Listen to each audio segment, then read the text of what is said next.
अस्थानेश्वरत्वं द्रुहिण हरिहराहंसवहने स्फुलिंगा अद्वैते द्वैतखेला गगननलिनवत् स्वप्नवज्जीवमेला श्रीपूर्णानन्दवाणी श्रुतिशिखरसुधा स्वर्णदीनः पुनातुः। ॐ शान्ति शान्ति शान्तिः।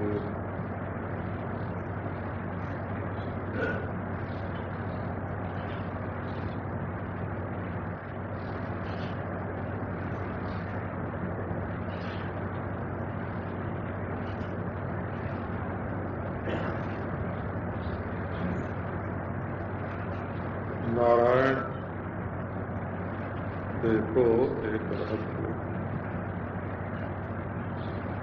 जो चीज हमको मालूम पड़ती है, चाहे बाहर मालूम पड़े, चाहे भीतर मालूम पड़े, चाहे मैं मालूम पड़े, चाहे यह मालूम पड़े, चाहे वह मालूम पड़ने की रूपरेखा चाहे कुछ भी हो, जो भी चीज मालूम पड़ती है वो वस्तुतः हमसे भिन्न नहीं होती। मालूम पड़े बिना तो किसी चीज का कोई महत्व नहीं है, और मालूम पड़ती है तो हमसे भिन्न नहीं है।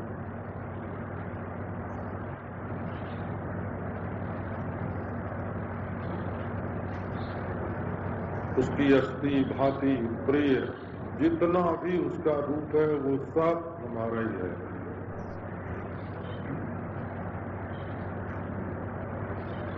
भ्रांति के कारण उसको हम अपना स्वरूप न समझकर पराया अन्य समझते हैं।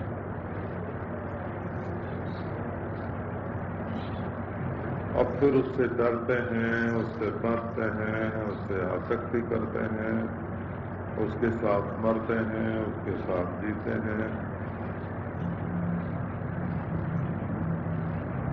ये आपको वेदांत का सिद्धांत, वेदांत का रहस्य सुना रहा हूं। जो जो हमको मालूम पड़ता है वही मैं नहीं हूं, ये तो ठीक है, परंतु जो जो कुछ मालूम पड़ता है, ईश्वर, जीव, जगत, परोक्ष अपरोक्ष, मैं, तुम, यह, वह, वो वस्तुतः मैं से, आत्मा से भिन्न नहीं। अपने मैं का अज्ञान और दूसरे के होने की भ्रांति, और दुख देती है भ्रांति। तो हमें जो साधन करना है या ज्ञान प्राप्त करना है, वो उस बुद्धि के भ्रम को मिटाने के लिए है, कुछ बनाने या बिगाड़ने के लिए नहीं है। दुनिया में न कुछ बनता है न कुछ बिगड़ता है।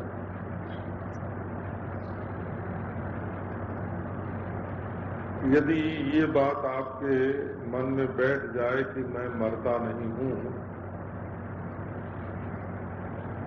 तो आपको कभी मृत्यु न अनुभव में आवेगी और न आप उससे डरेंगे। पलटू हम मरते नहीं, साधो करो विचार।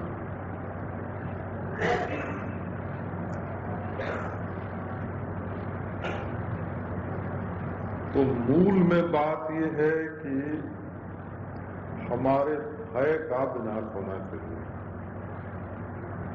और भय का विनाश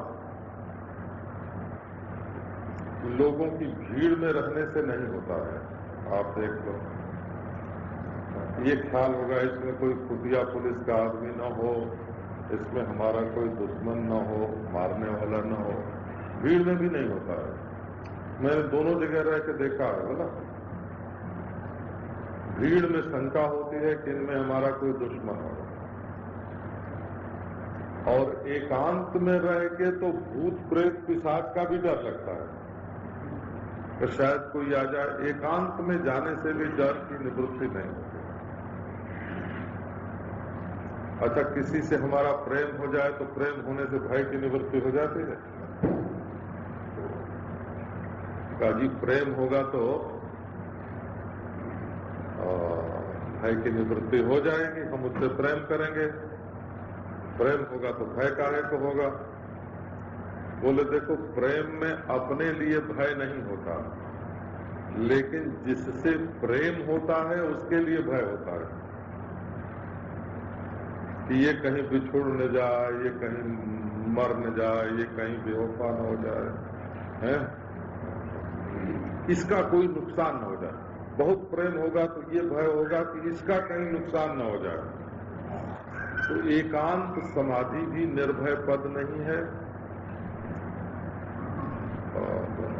और भीड़ भाड़ भी निर्भय पद नहीं है, और प्रेम भी निर्भय पद नहीं है।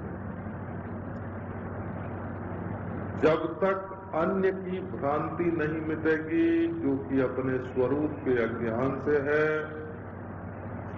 तब तक भय की निवृत्ति नहीं है।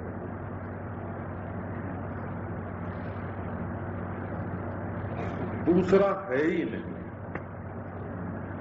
दूसरा देश भी नहीं है, दूसरा काल भी नहीं है, दूसरी वस्तु भी नहीं है, कोई कार्य कारण भी नहीं है, साक्षी साक्ष्य भी नहीं है।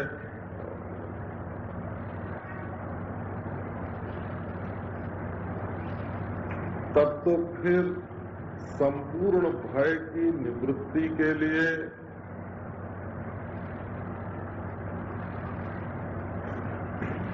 एक खास तरह की बुद्धि की जरूरत है। सब नहीं, बुद्धिमान होना काफी नहीं है उसके लिए। बुद्धिमान लोग तो और जब डरते हैं ना, तो कहते हैं कि हम बड़ी बुद्धिमानी से डर रहे हैं। देखो, हम आगे की बात सोच रहे हैं, आगे ऐसा हो गया तो बोले बुद्धिमान होके डर रहे हैं। तो बहुत बुद्धिमान होते हैं तो दोस्त से डरते हैं, दुश्मन से डरते हैं, मित्र से डरते हैं, शत्रु से डरते हैं। बुद्धिमान होने से भय की निवृत्ति नहीं होती। भय की निवृत्ति होने के लिए एक खास तरह की बुद्धि चाहिए, और वो बुद्धि अपनी बनाई हुई नहीं है कि अभ्यास करके हमने बना ली। अभ्यास करके बनाई हुई बुद्धि भी भय को निवृत्त नहीं करती है। कहीं अभ्यास ढीला पड़ गया तो वस्तु स्वरूप के अनुरूप जो बुद्धि होती है वो भय को निवृत्त करती है, हमारी बनाई हुई नहीं। हम खास तरह से ये बड़े बड़े सिद्धांतों की समीक्षा करते हुए या उनकी समालोचना करते हुए ये बात हम बोल रहे हैं कि भीड़ में भय की निवृत्ति नहीं, प्रेम में भय की निवृत्ति नहीं, एकांत में भय की निवृत्ति नहीं, अभ्यास में भय की निवृत्ति नहीं, तो स्थिति में भय की निवृत्ति नहीं। बोले हम एकांत कमरे में बैठ गए, अब नहीं डोलेंगे, आंख बंद करके बैठ गए, अब क्या डर है। अरे बाबा, इसी तरह तो शुतुरमुर्ग को है ना खा जाता है। बोले कबूतर ने अपना मुंह गड़ा दिया बालू में, कहा बिल्ली हमको नहीं खाएगी।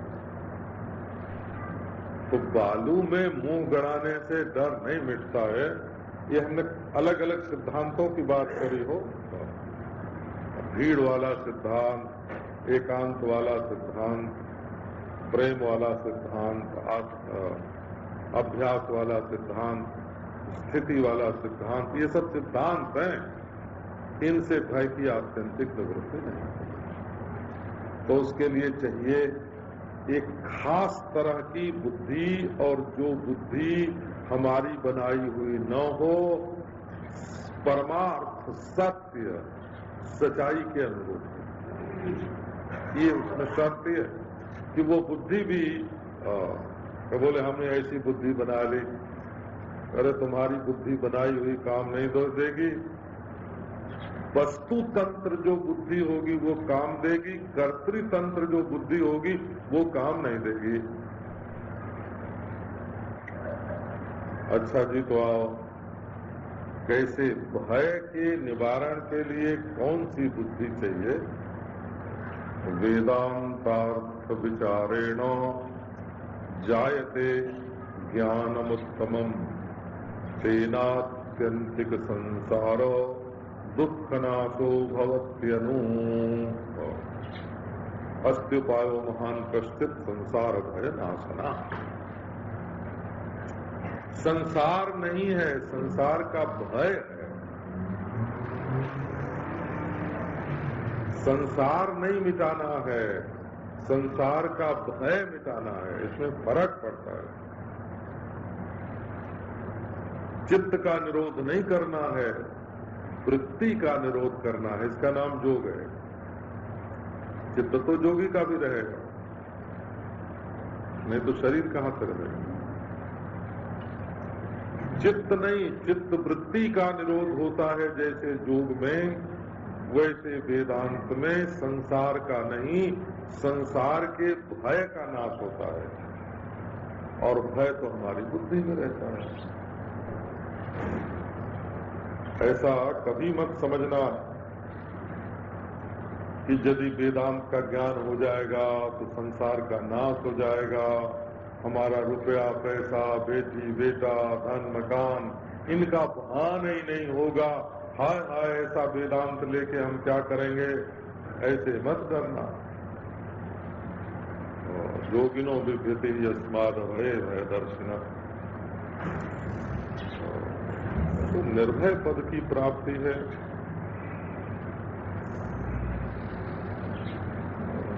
तो वो बुद्धि कहाँ से मिलेगी?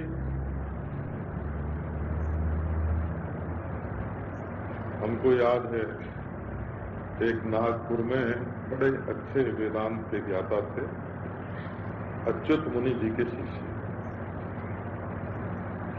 तो वो जब पहले हमारा दर्शन करने आए, अच्युत मुनि जी के शिष्य वयोवृद्ध थे, हमसे तो बहुत बड़ी उम्र थी। दर्शन करने आए तो उन्होंने पहला प्रश्न ये किया,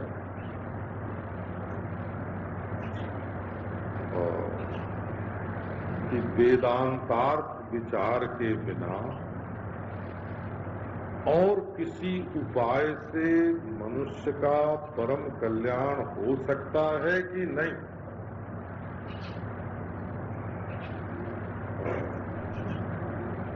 तो मैंने कहा कि नहीं। तो बोले तब आपसे अब सत्संग करेंगे। यदि आप कह देते कि आत्मा ब्रह्म की एकता का ज्ञान या परमार्थ अनुभव किसी और उपाय से हो सकता है, तो हम आपको प्रणाम करके चले जाएंगे। बस ये लो, वो वयोवृद्ध है, महाराज आप लोग गंगा गए गंगादास, जमुना गए जमुनादास वाली बात मत कीजिए। उसने फिर दूसरा प्रश्न किया हो, नाम मैं बता दूंगा, यहाँ के लोग जानते होंगे। उनका नाम था बिरधी चंद पोद्दार। पोद्दार थे। ये जो है ना घनश्याम पोद्दार, और ये जो है ना हमारे बालकेश्वर में जिनकी पहले बड़ी भारी कोठी थी, अब मैं नहीं जानता, इनके बड़े दूसरा प्रश्न उन्होंने ये किया कि आपने प्रस्थानत्रयी का श्रवण मनन निधिध्यासन किया है? मैंने कहा हाँ। तब बोले कि अच्छा, आप हमारे प्रश्नों का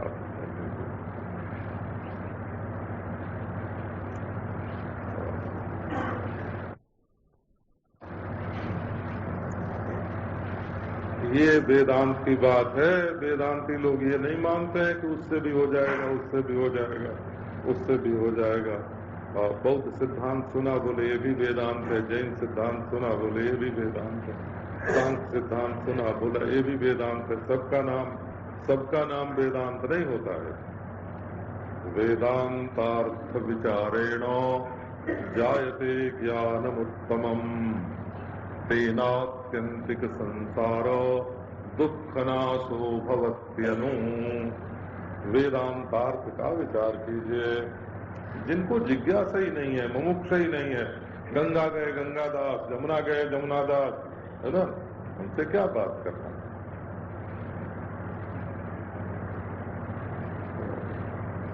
वेदांत का अर्थ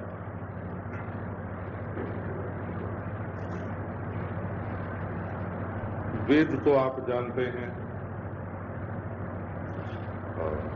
वेद माने ज्ञान।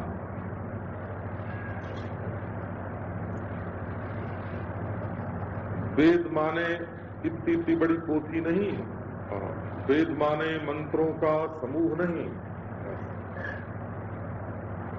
वेद माने हमारे अंतःकरण में जो ज्ञान वृत्ति है, हमारे धर्म को समझाने वाली, कर्म को समझाने वाली, स्वरूप को समझाने वाली जो वृत्ति है, वो ज्ञान वृत्ति, वृत्ति ज्ञान वेद है। और उसका अंत कहाँ है? जहाँ ज्ञाता और ज्ञेय का भेद मिट जाता है, शुद्ध ज्ञान रहता है। जिस ज्ञान में भेद का बाध हो जाता है, वो हुआ वेदांत ज्ञान। वेदांत, उसका अर्थ क्या है? अर्थ माने घटपट मठ नहीं, अर्थ माने प्रयोजन। अज्ञान का निवारण ही उसका प्रयोजन है। आप विचार करो कि अज्ञान ज्ञान से मिटेगा, अज्ञान बैठने से नहीं मिटेगा, अज्ञान आंख बराबर करने से नहीं मिटेगा, अज्ञान पीठ की रीढ़ सीधी करने से नहीं मिटेगा, अज्ञान स्वाहा स्वाहा करने से नहीं मिटेगा, अज्ञान प्रेम से नहीं मिटेगा। अज्ञान मिटेगा ज्ञान से। तो यदि अज्ञान से ही द्वैत बुद्धि हो रही है, द्वैत भ्रांति हो रही है, तो उसको मिटाने के लिए तत्व ज्ञान चाहिए। ये बात आप समझो। वेदांत का प्रयोजन समझो। अर्थ माने प्रयोजन। किस लिए ज्ञान की जरूरत है? वेदांत के ज्ञान की जरूरत आखिर है क्यों? इसलिए कि वस्तु है अद्वैत और भ्रम हो रहा है द्वैत का। द्वैत का भ्रम होने के कारण जीव अलग पड़ गया बेचारा, ईश्वर अलग पड़ गया, संसार अलग सिर पर चढ़ बैठा। ये द्वैत भेद का जो भ्रम है, इस भ्रम के कारण सारे दुख हो रहे हैं। और ये हो रहा है आत्मा को ब्रह्म न जानने के कारण। और इस न जानने को मिटाने वाला है वेदांत। इसलिए वेदांत का प्रयोजन ही, जब तक ये रहस्य की बात है हो, नहीं तो बोले धर्म से ही काम हो जाएगा, उपासना से ही काम हो जाएगा, योग से ही काम हो जाएगा, है ना, पढ़ने लिखने से ही काम हो जाएगा, अभ्यास से ही काम हो जाएगा, किसी की कृपा से ही काम हो जाएगा, है ना। शक्तिपातक लोग ही, हमको साधन वादन नहीं करना पड़ेगा, किसी को जाके 2-4 हजार रुपया भेंट पूजा में देंगे और वो हमारे सिर पर हाथ रखेगा और कल्याण हो जाएगा, है ना।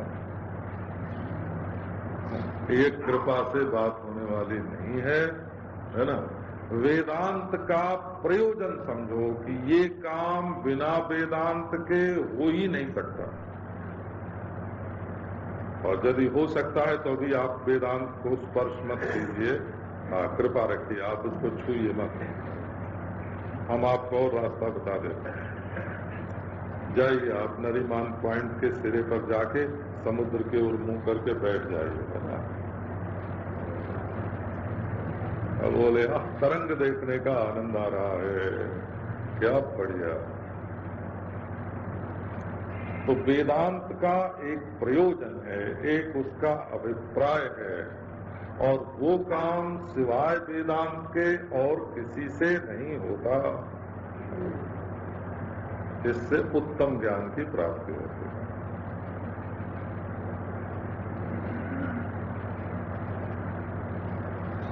देखो, एक ज्ञान है,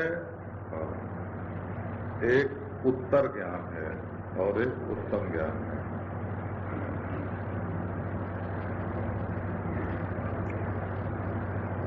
जहां सर्व को एक में मिलाते हैं वहां उत्तर ज्ञान है।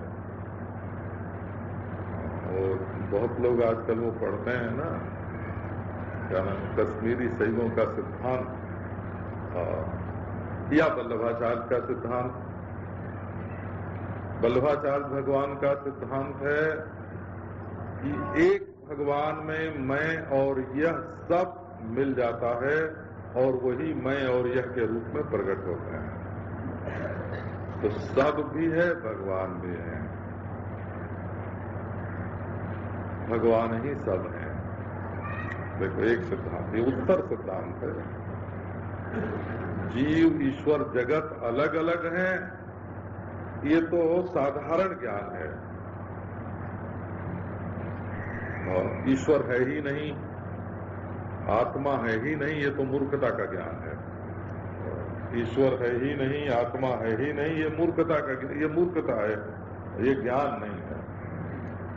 परंतु एक ईश्वर ही सर्व रूप से प्रकट है, ये भागवत ज्ञान है। और मैं ही सर्व रूप से प्रकट हूं, ये शैव ज्ञान है, कश्मीरी शैव ज्ञान।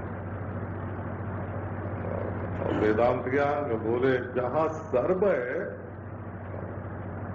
और एक में उसका उदय विलय है, चाहे उसमें उदय विलय हो और चाहे मैं में उदय विलय हो, वो उत्तम ज्ञान नहीं है, उत्तर ज्ञान है, श्रेष्ठ ज्ञान है। परंतु ऐसा श्रेष्ठ ज्ञान नहीं है जिसके परे और कोई ज्ञान न हो। तो सबसे श्रेष्ठ ज्ञान क्या है?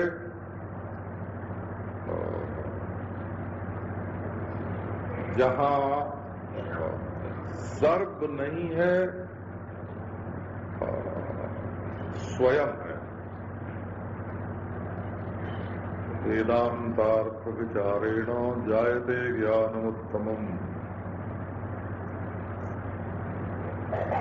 तेनात्यंतिक संसार दुःखनाशो भवेदनु। उस ज्ञान से संसार का आत्यंतिक दुख नाश होता है। ये भी देखो, दुख नाश तो और ज्ञान से भी हो सकता है।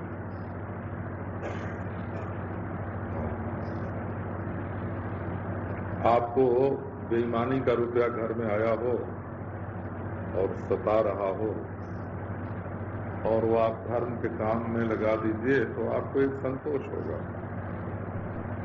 उससे भी दुख नाश होगा। नहीं तो जिस समय आपका मन कमजोर पड़ेगा और नसें शिथिल पड़ेंगी, उस समय वो आपको सतावेगा कि आखिर हमको तो जाना ही है छोड़ करके, जिंदगी भर मैंने बेईमानी करके दूसरों को सताया, ये हमारे काम नहीं आया, रोते रोते जाएंगे, वो आपको दुख देगा। और यदि अपने हाथ से उसको अच्छे काम में लगा देंगे तो संतोष होगा, दुख का नाश होगा उससे, और आत्यंतिक नाश नहीं होगा। क्यों नहीं होगा? तो उसमें कर्तापन है। तो यदि अपने कर्तापन को ईश्वर में समर्पित कर दें तो दुख का ज्यादा नाश होगा। और यदि स्वयं अकर्तापन में स्थित हो जाए तब भी दुख का ज्यादा नाश हो जाए। लेकिन यदि अकर्ता अपने आप को अद्वितीय ब्रह्म के रूप में जान लें तो आत्यंतिक नाश होगा, आत्यंतिक। संसार का नाश नहीं होता, दुख का नाश होता है। पट्टे वस्तु पर तो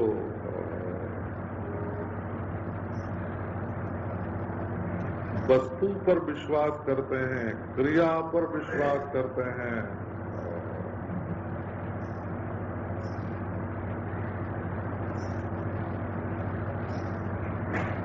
हमने देखा है किसी भी रोग में कोई भी घास उखाड़ करके, कोई भी घास जो अपने पास वो उठा और दिया जा, सर्वस्मिन् सर्वम, सब में सब है।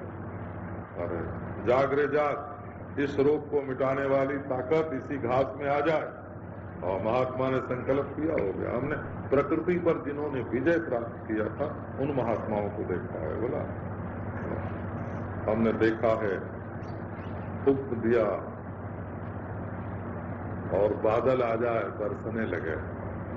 जहाँ बिल्कुल बादल नहीं है वहाँ हमने महात्मा के हुक्म से बादल का आना और वर्षा होना देखा है।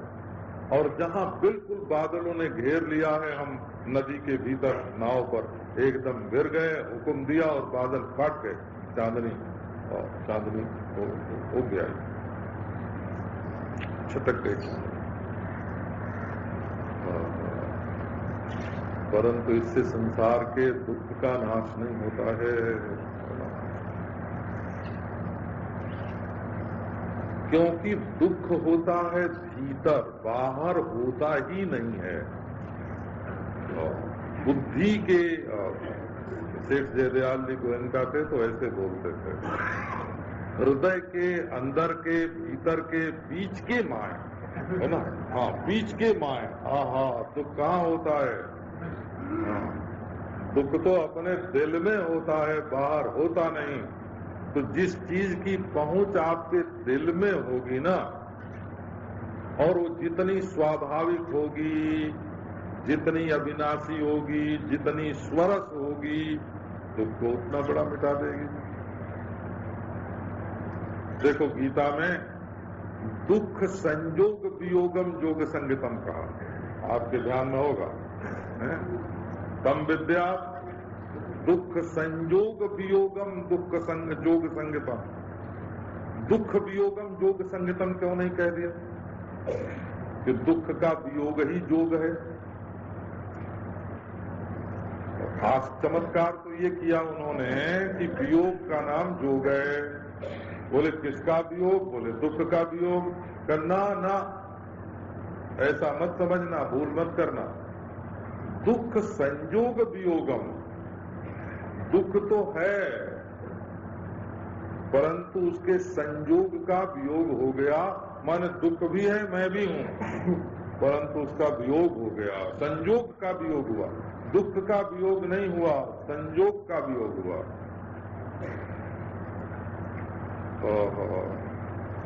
जब हमारे धान की खेती होती थी, आप लोग तो शहर के लोग नहीं जानते होंगे, तो धान का बीज हरा हरा होता है, इतना बड़ा जो बाद में रोपते हैं, रोपनी जिसकी होती है, और 20-20 बोझ धान का बीज बांधकर और एक को दूसरे में फंसा के पानी में डाल देते थे और बड़ी दूर ले जाना। एक आदमी बस किनारे पर उसको आगे आगे पानी में खींचता चला जा रहा है और बोझ बैठे हुए चले जा रहे, 1 मील दूर ले जाते हो ऐसे। तब वो बरसाती पानी शरीर में घुसता, तकलीफ होती, माटी कीचड़ पानी में, बरसाती पानी, खाद। तो क्या करते कि पहले ये कड़वा तेल शरीर में बोझ के फिर पानी में उतरते, तो वो गंदला पानी भी होता और हम भी होते, परंतु वो पानी हमारे ऊपर असर नहीं करता था। वो पानी के संयोग का वियोग हो गया। ये देखिए, पानी का वियोग नहीं हुआ, पानी तो था, हम भी थे, पर पानी हमको लगता नहीं था। देखो मच्छर लगते थे देहात में बहुत, तो क्या करते लोग, नीम का तेल, नीम कौड़ी का तेल होता है, गांव में बहुत होता है, शरीर में लगा लिया। अब महाराज खुले आम सो मच्छरों के बीच में, तो मच्छरों का वियोग नहीं होता, मच्छर तो रहते ही रहते है ना, परंतु उनके है ना शरीर पर जो बैठ के पानी निकालते थे ना। एक महात्मा ने हमको ऐसा बताया था कि जैसे हम लोग धरती में कुआं खोदते हैं या पंप गड़ाते हैं और उसमें से पानी निकाल के ऊपर पीते हैं, तो हम लोग धरती में से निकालते हैं ना, ये मच्छरों की धरती ये शरीर है, उनके शरीर का अनुपात देखो, उनका वजन देखो, तो उनके लिए ये हमारा शरीर बिल्कुल धरती के बराबर है? और इसमें वो कुआं खोदते हैं, पंप लगाते हैं, इसमें से लाल लाल पानी खींच के पीते हैं। ये हमारा शरीर हमारी दृष्टि से शरीर है, उनकी शरीर दृष्टि से धरती है। उनको हमारी चेतना नहीं मालूम पड़ती। जब हम करवट बदलते हैं और वो उड़ते हैं ना, तो उनको मालूम होता है भूकंप आ गया है। हमारा करवट बदलना उनको भूकंप मालूम पड़ता है ना? और वो बिल्कुल पाइप भीतर गड़ा के जैसे ट्यूबवेल लगावे और पानी खींचे, ऐसे महाराज हमको एक ने तो ऐसा बताया था कि मच्छर की आंख से चांद नहीं दिखता है, उसको लाल लाल, ऐसा किसी जानकार ने बताया था, उसको सिर्फ खून दिखता है, लाल लाल शरीर में खून दिखता है कि ये हमारा खाद्य पदार्थ रखा हुआ है। जैसे हम लोग नदी में से उठा के पानी हाथी जैसे पीता है ना सूंड से, वैसे वो अपने सूंड से हमारे शरीर का पानी पीते हैं। अब नीम का तेल लगा लो तो बेचारे अपना सूंड नहीं लगा पाते हैं, तो संजोग वियोगम हो गया। मच्छर भी है, हम भी हैं, परंतु उनके संजोग का वियोग हो गया। तो संसार में दुख की घटनाएं घटित न हो कि हमारे शरीर में कोई चोट न लगे, कि हमारे घर का कोई वियोग न हो, कि हमारे घर में कोई वस्तु जले नहीं, है ना। ये जो लोग ईश्वर के ऊपर ये बोझ डालना चाहते हैं तो वो तो गलत डालते हैं। असल में साधना का काम है हमारा मन ऐसा हो जाए, हमारी बुद्धि ऐसी हो जाए, है ना, कि जो जन दुख में दुख नहीं माने, तो दुख नहीं माने ज्ञान के आधार पर, वो पक्का होगा। उसका नाम है जेनात् तेनात्यंतिक संसार दुःखनाशो भवेद भवत्यनु। बस फिर तो दुख नाश ही है, दुख नाश ही है।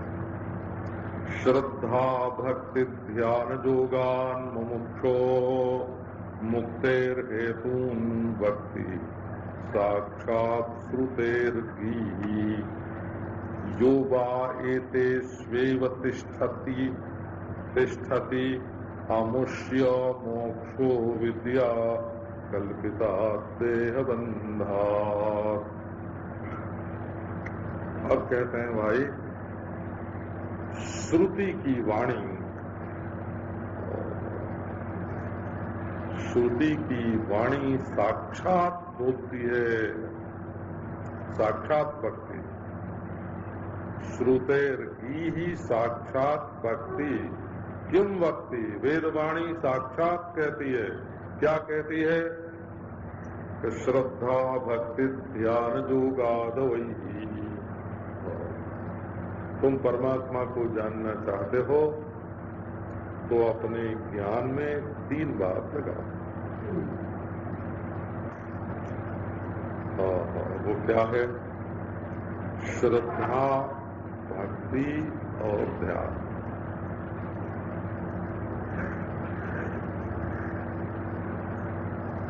श्रद्धा से एक लक्ष्य हो जाता है। यदि गुरु पर, वेदांत पर, सत्संग पर, शास्त्र पर श्रद्धा करो ना, तो पहुंचने के पहले ही हमको कहाँ पहुंचना है ये लक्ष्य का निर्णय हो जाता है। आप इस रहस्य को समझिए हो, ये रहस्य है और इसको मामूली आदमी इसको नहीं जानते। हमको कहाँ जाना है, तो एक आदमी चलता है उसको मालूम नहीं है कि हमको कहाँ जाना है। और एक आदमी को बता दिया गया है कि तुमको अमुक जगह जाना है, तो दोनों की यात्रा में फर्क होगा कि नहीं? एक आदमी रास्ते से चलता है, उसको मालूम नहीं है कि यही रास्ता ठीक ठीक जाता है कि दूसरा जाता है, और एक आदमी ऐसा है जिसको बता दिया गया है यही रास्ता ठीक जाता है। आप देख लो दोनों की यात्रा में फर्क होगा कि नहीं? कि कहाँ पहुंचना है मालूम ही नहीं है। माने आपके विचार का कोई लक्ष्य है कि नहीं? अच्छा, तर्क और मनन में आपको कुछ फर्क मालूम पड़ता है ना? हे भगवान, तर्क वो होता है जो काटना तो जानता है परंतु पहुंचाना नहीं जानता। मनन एक लक्ष्य की सिद्धि के लिए होता है और तर्क काटने के लिए होता है। ये भी ठीक है। बाल की खाल निकालने वाले को परमेश्वर की प्राप्ति नहीं होती। तो पहले गुरु पर, शास्त्र पर, अपने साधन पर श्रद्धा रख के मार्ग में आगे बढ़ना पड़ता है। ये क्या करती है श्रद्धा आगे? ये श्रद्धा छूटती भी नहीं है, ये भी समझते हैं। जब तक वस्तु का साक्षात्कार नहीं हुआ तब तक तो उसका नाम श्रद्धा है, और वस्तु का साक्षात्कार हो जाने पर उसी श्रद्धा का नाम निष्ठा हो जाता है। ये कुतर्की लोग अपने को साधक मानते हैं और कहते हैं महाराज जी आप हमसे बातचीत कीजिए, तर्क वितर्क कीजिए। करे भाई तुम जाके किसी पंडित से शास्त्रार्थ करो, तर्क वितर्क करो। हाँ, तुम हमको पंडित मान के हमारा अपमान काहे को करते हो?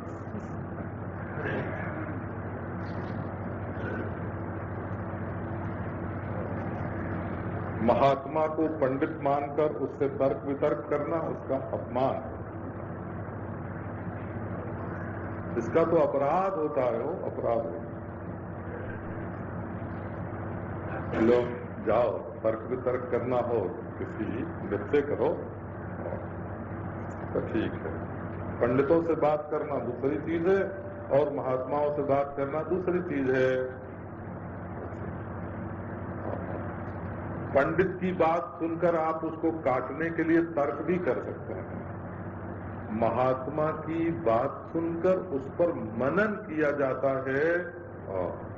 यही तो हम लोगों को बचपन से सिखाया गया। शास्त्र में जब कोई बात लिखी मिले बेटा, तो ये मत समझना कि हमारी मति इससे बड़ी है और हम इसको काट देंगे। ये समझना कि आखिर ये किस अभिप्राय से बात कही गई है, उसका भाव समझने की कोशिश करना।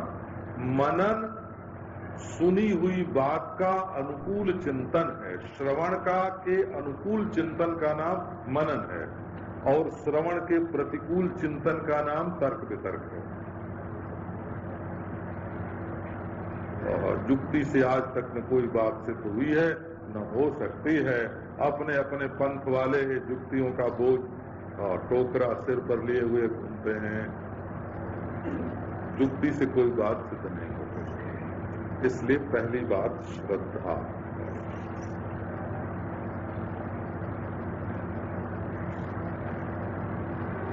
तो श्रद्धा जो है वो वस्तु के साक्षात्कार के पहले श्रद्धा है और वस्तु का साक्षात्कार हो जाने पर उसका नाम निष्ठा हो जाता है। अब देखो भक्ति,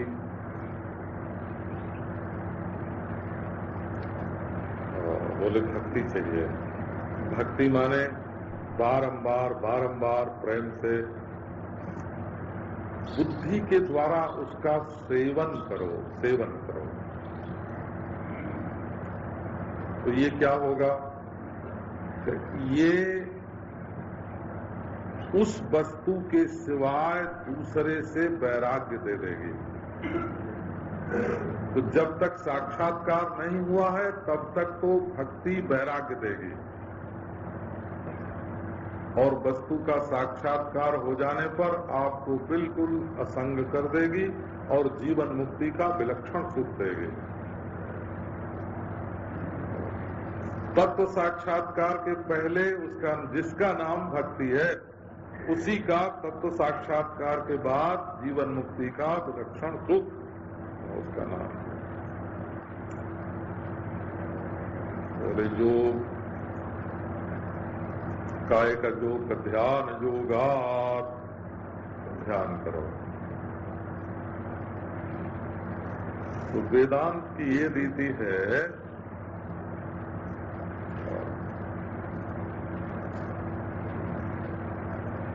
कि वो दृश्यमान प्रपंच में से भ्रम को तो दूर करता है।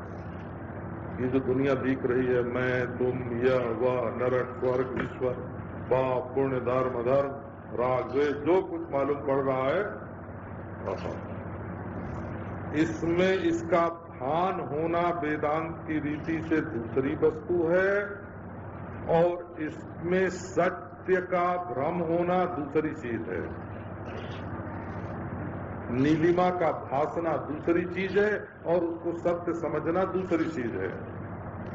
तो वेदांत भान को नहीं मिटाता है, वेदांत भ्रम को मिटाता है। अब यदि साक्षात्कार होने के पहले कोई ध्यान करे तो क्या होगा? कि तत्व ज्ञान की योग्यता उसमें आवेगी, मन एकाग्र होगा, ध्यान होगा, ठीक है। परंतु ज्ञान होने के बाद ध्यान क्या करेगा? कि ध्यान प्रपंच के अभान को देगा। जो ध्यान साक्षात्कार के पहले अभ्यास पूर्वक किया हुआ है वो साक्षात्कार के बाद प्रपंच का अभान देगा। तो जीवन मुक्त की तीन स्थिति हुई। क्या हुई? एक तो वो निष्ठावान हो गया, चाहे ब्रह्मा आके कहें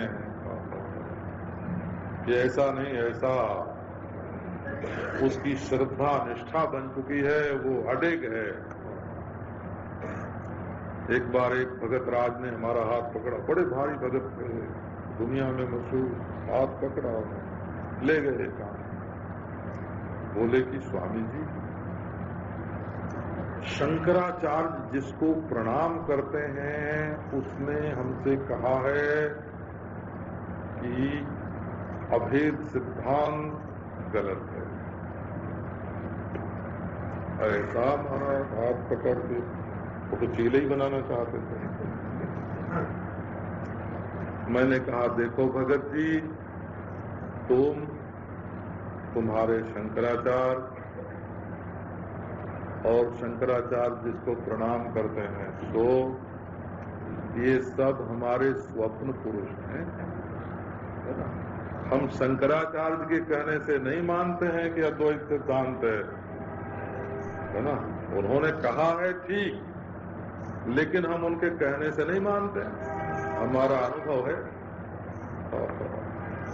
तुम्हारे शंकराचार्य हमारे स्वप्न पुरुष हैं और शंकराचार्य जिसको प्रणाम करते हैं वो भी हमारे साथ ये गड़बड़ी नहीं कर सकती। बोले बस बस बस हाथ जोड़ के बस बस बस बस महाराज, अब आगे कुछ मत बोलो।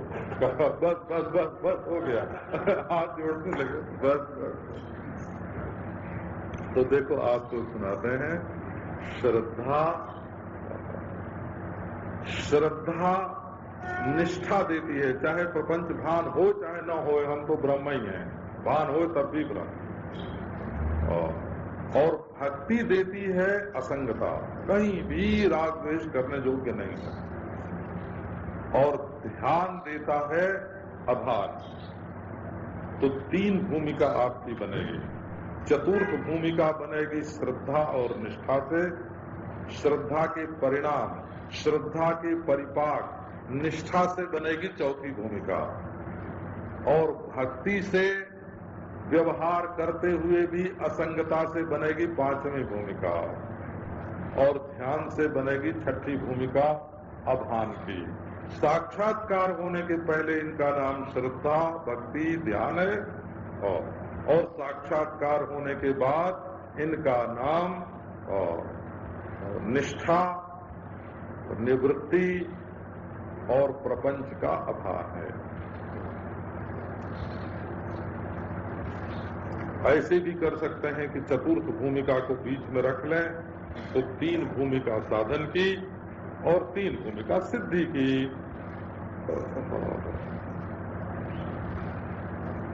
ये श्रद्धा, भक्ति, ध्यान, ये मैं रहस्य आपको बता रहा हूं और ये प्रवचन नहीं कर रहा हूं और व्याख्यान नहीं दे रहा हूं आपको, कोई टीका टिप्पणी नहीं सुना रहा हूं। श्रद्धा, भक्ति, ध्यान, योगात् अवैहि, जानिए जानिए जान लीजिए, ये उपनिषद है, वो श्वेताश्वतर उपनिषद है। श्रद्धा, भक्ति, ध्यान, योगात् अवैहि। तो मुमुक्षोर मुक्तेर हेतून भक्ति। एक बात यह है कि श्रुति ये किसको बताती है? जैसे प्यासे को पानी बताया जाता है, जो प्यासा न हो उसको पानी बताने से क्या फायदा? ऐसे जिसके मन में मोक्ष की इच्छा हो, बोले महाराज मैं सुन के आया हूं मोक्ष सबसे बढ़िया चीज क्या है दुनिया में? बोले मोक्ष, तो तब हम वही चाहते हैं।